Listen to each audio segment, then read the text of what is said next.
November 2006, Ramadi, Iraq. For 18 months, this has been the most dangerous square mile on the planet. More attacks per capita here than anywhere else in the country. An enemy so entrenched, it has just declared this provincial capital the seat of its new Islamic State. And in a scattering of mud brick farmhouses on the eastern edge of the city, in a tribal district called Sufia, a group of Sunni Muslim fighters, men who, 18 months earlier, might have been shooting at American soldiers, are about to call in American fighter jets to save their lives from other Sunni Muslims. Radios calling for help in Arabic. An answer that comes in the shape of an F-18. This is not a story about the Iraq War the way it is usually told. This is a story about what happens when a terror campaign turns so far inward that the very people it claims to be liberating pick up arms against it, and about the American captain who bet his career, and then his life, on the belief that they meant it. This is not a story about American soldiers defeating an insurgency by force of arms. This is a story about an insurgency defeating itself, a movement that claimed to be fighting for the Sunni people of Iraq and turned so violently against them that its victims picked up rifles and stood beside the men they had been sent to kill. This is not a story about liberation arriving from the outside. It is a story about a betrayal so complete, committed by the people who claim to be protectors, that the enemy of your enemy stopped being a slogan and became the only logic left standing. And it starts not with an American plan, but with a body left in a field, and a tribe that decided it would not forgive that. To understand what happened in that farm district in November of 2006, you have to understand what Al-Qaeda in Iraq had already done to Ramadi. And to understand that, you have to understand who it did it to. By the summer of 2006, the group founded by Abu Musab al-Zarqawi controlled the city in every way that mattered.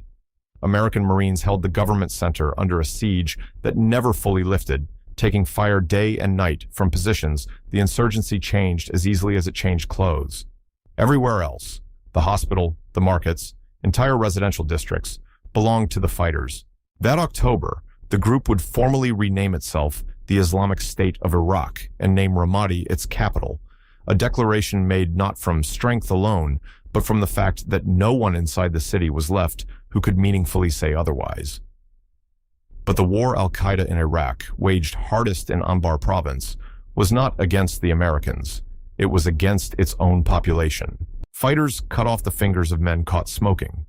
They forced shopkeepers to keep cucumbers and tomatoes on separate tables because displaying them side by side, one long, one round, was judged an obscenity, a symbol of the mixing of the sexes.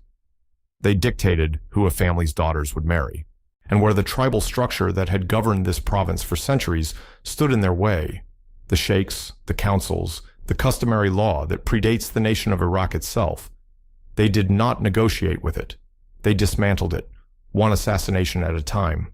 On January 5th, 2006, a suicide bomber walked into a police recruiting drive in Ramadi and killed dozens of men lined up to enlist, including a tribal engagement officer who had been working directly with the local American brigade. In the days that followed, insurgents assassinated roughly half the leadership of the province's tribal council. What was left of it collapsed within weeks, and with it went the last formal channel between the tribes and anyone who might have protected them. Then, in August of 2006, fighters killed a sheikh named Abu Ali Jassim, a man who had urged the young men of his tribe to join the police instead of the insurgency, and did something that broke through something deeper than fear. They did not return his body for burial. They hid it in a field. Under the tribal and religious codes these fighters claim to be enforcing, that is not simply murder, it is desecration. It is the one insult a code of honor cannot absorb and still call itself a code of honor. Within weeks, 40 sheikhs representing 20 tribes were meeting in secret, comparing what had been done to each of their families. They were not, in that first meeting, becoming pro-American. They were becoming anti-Al-Qaeda. And in Ramadi, in the fall of 2006, those two things were about to become very difficult to tell apart. What none of them had yet was a way to turn that anger into something that could survive contact with the fighters who had already proven repeatedly what happened to anyone who defied them in the open. That would take an American who was willing to listen before he gave a single order, and a sheikh angry enough to risk everything on the bet that this American meant it. The man who would give that anger a name and a structure was 34 years old, a member of the Abu Risha clan of the Dulaim Confederation, a tribal grouping whose history in this land runs through generations of resistance to whoever came to occupy it. His grandfather had fought the British during the revolt of 1920. His father had fought them again in the Anglo-Iraqi War of 1941. Resistance was, in the most literal sense, a family trade. Sheikh Abdul Sattar Abu Risha was not the hero this story would have chosen if it were being written for effect. American officers who worked alongside him would later describe him plainly, without much softening. A relatively junior sheikh, not among the most prominent in the province, with a background that included smuggling and the kind of low-grade banditry that the chaos of an occupation makes profitable. He was not a man anyone would have cast as the face of a movement. He is, simply, the man history actually handed the role to. What Al-Qaeda in Iraq gave him, instead of a choice, was a reason that swallowed every other consideration. The group killed his father. It killed several of his brothers. The accounts that survive don't agree on an exact number, which says something on its own about how many losses a single Anbar family could absorb during those years without anyone keeping precise count.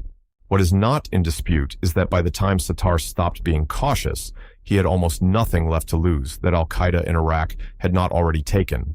He stopped being cautious in September of 2006. On the 9th, he gathered more than 50 sheikhs in a room with the American brigade now operating in Ramadi, and said, in terms specific enough to act on, that the tribes of Anbar were finished tolerating what this group had done to their families.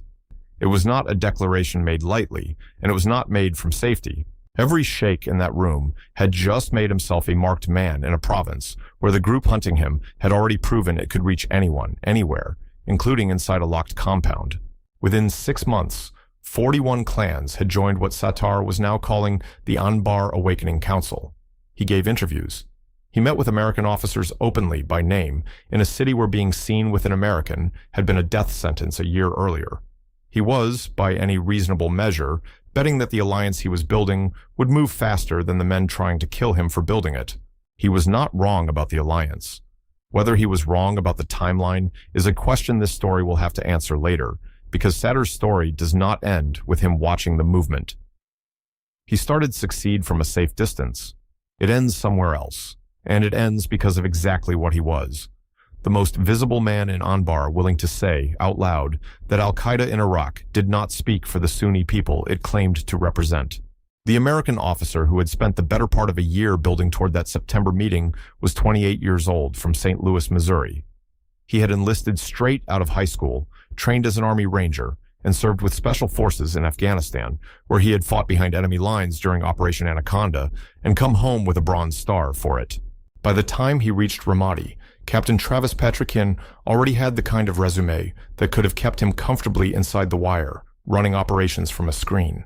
He chose instead to spend most of his time outside it, in rooms full of sheikhs, doing something the U.S. military did not have an obvious job title for. Officially, he was a civil affairs and tribal engagement officer. Unofficially, he was one of the only men in the brigade who could sit down with a tribal leader and speak to him in his own language. Patrickin had trained at the Defense Language Institute and spoke fluent Arabic, along with several other languages he had picked up along the way, in a war where most Americans needed an interpreter to order tea. What set him apart wasn't the language alone. It was that he treated the sheikhs as people whose knowledge of their own province was worth more than anything a satellite could tell you, a reversal of how the occupation had largely operated up to that point.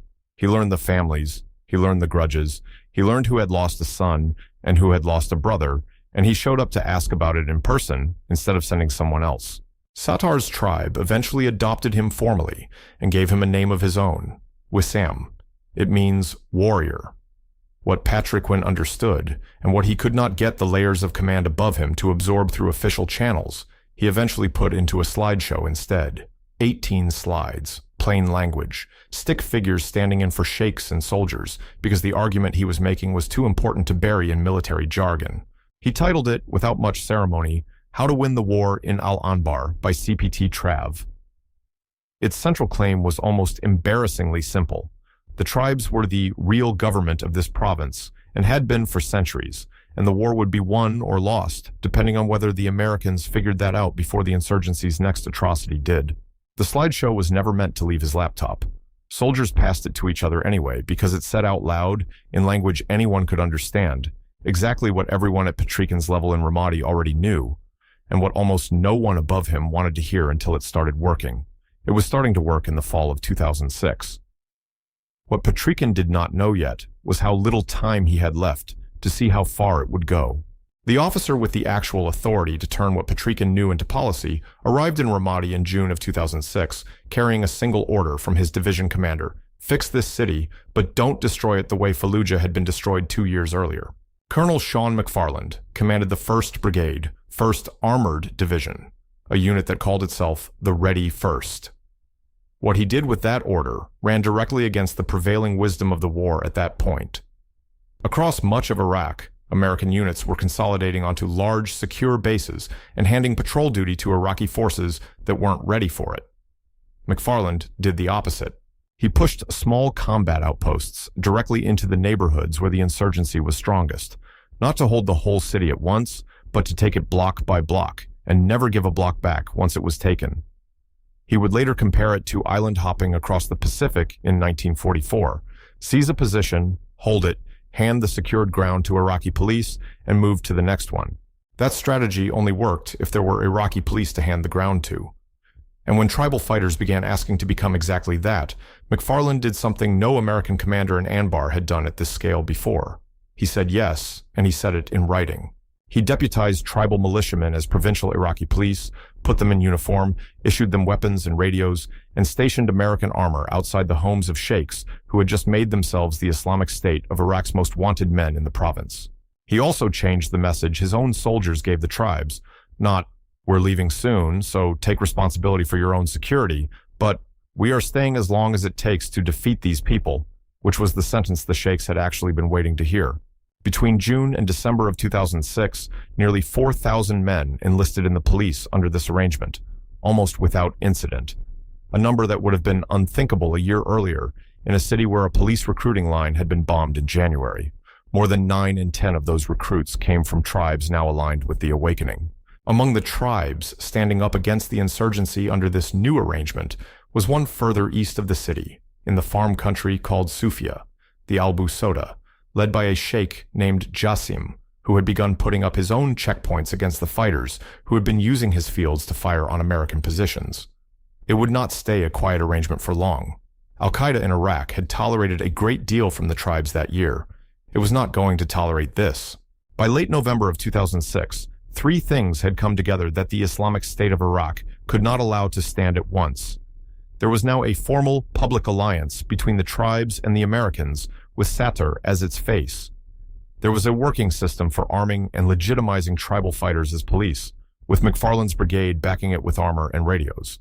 And there was one sheikh in particular, Jassim of the Albu Soda, whose farmland the insurgency had been using as a staging ground to fire mortars at American positions, and whose men had responded not with fear, but with an insult the group could not ignore.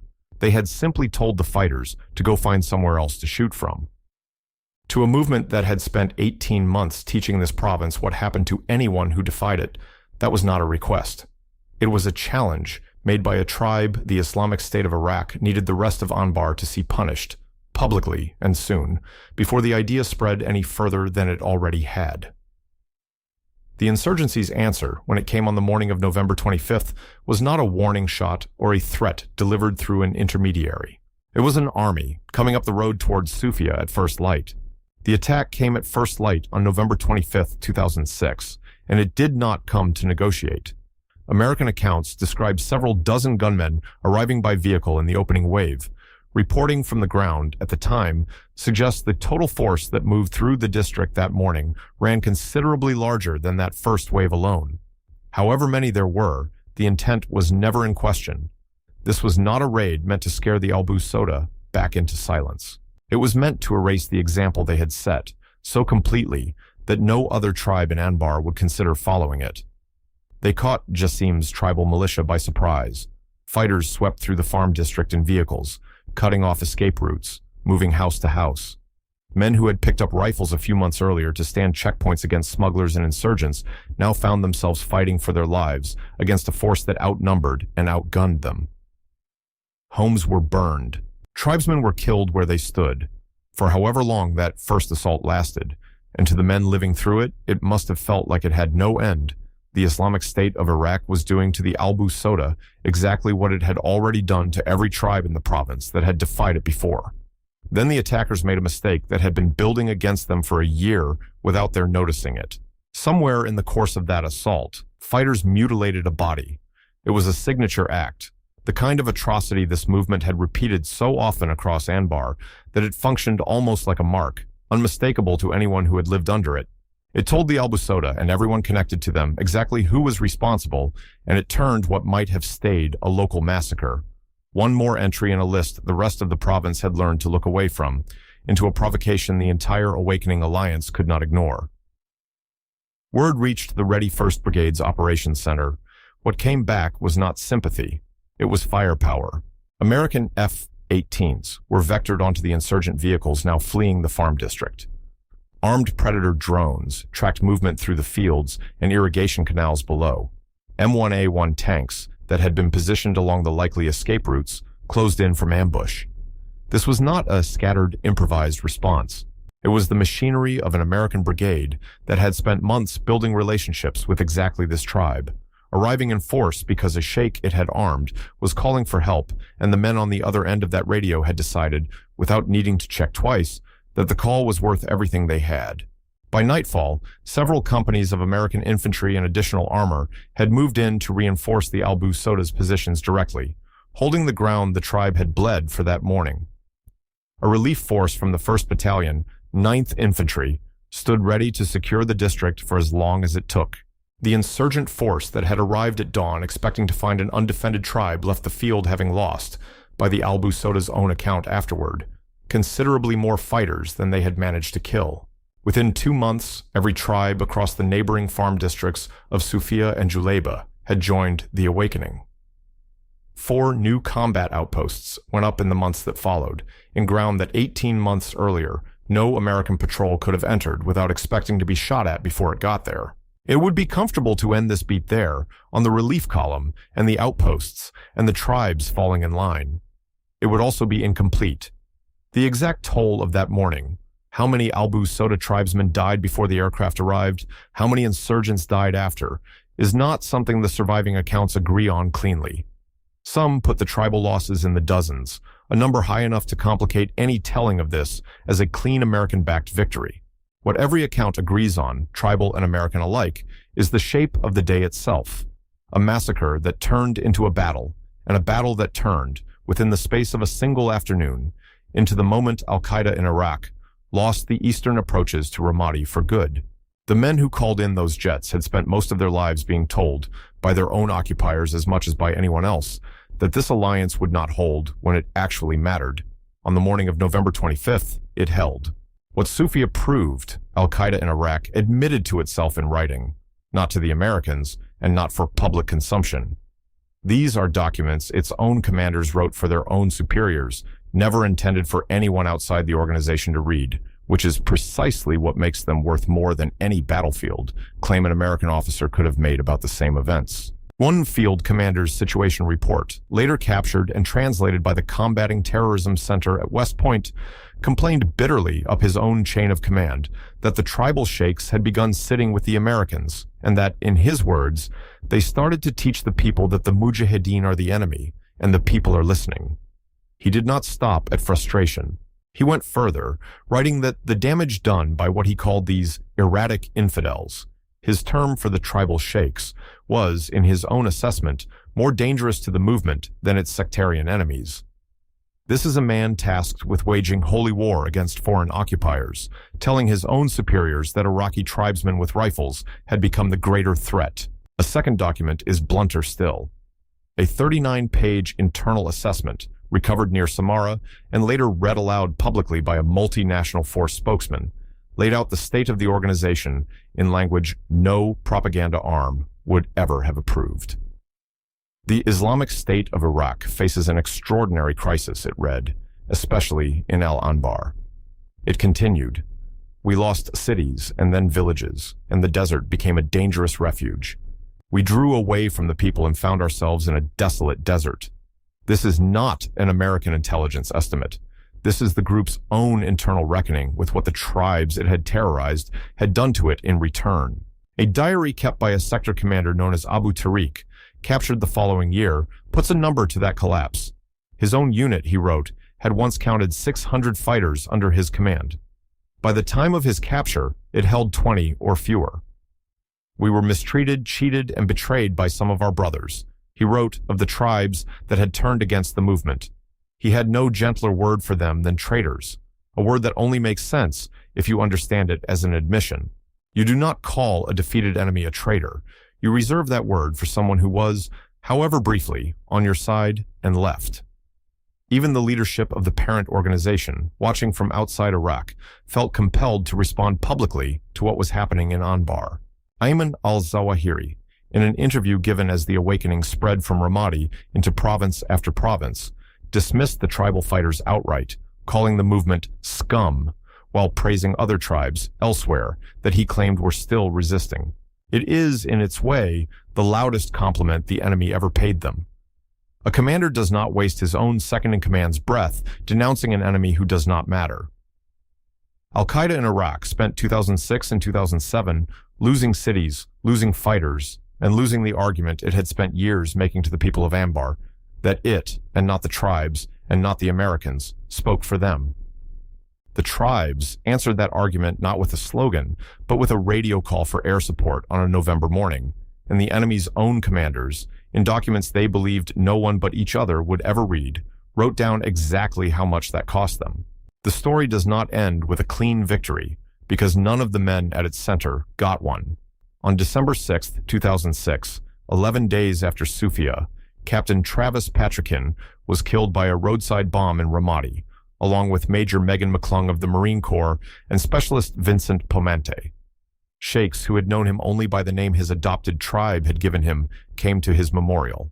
A police station in the neighborhood where he'd spent the last year of his life now carries his name, in a city that, 18 months earlier, had tried to kill every American who set foot in it.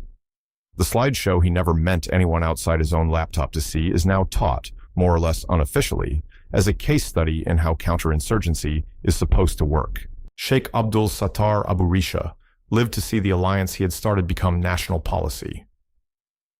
On September 3, 2007, he stood in a room at Al-Assad Air Base and shook hands with President George W. Bush, who would later say the sheikhs in that room had been profuse in their praise of America and had simply decided they did not want to live under Al-Qaeda anymore.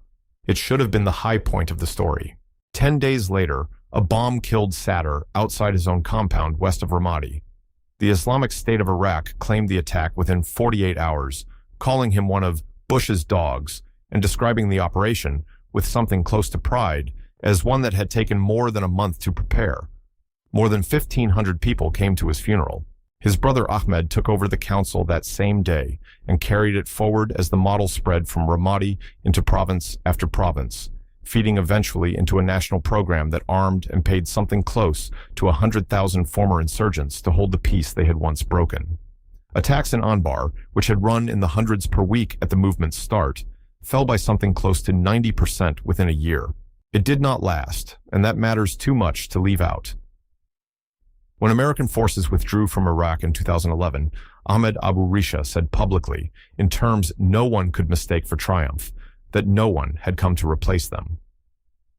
3 years later, the group that had once called itself the Islamic State of Iraq returned to Ramadi under a new name, and it had not forgotten who had broken it the first time. Fighters attacked the Abu Risha family compound. A nephew who had commanded the Awakening's police in Ramadi was killed by a suicide bomber in 2014. Tribes that had stood at Sufia were hunted for it, a decade later, by the same movement's successor. Somewhere east of Ramadi, the farm district where the Albu Soda held their line on a November morning in 2006 has changed hands more than once since. Some of the men who fought there did not live to see what came after. What has not changed is the fact of that morning itself, that for a few hours, men who had every documented reason in the world to distrust each other looked at the same enemy coming up the same road and decided, with no manual telling them it would work, that this time they would meet it together.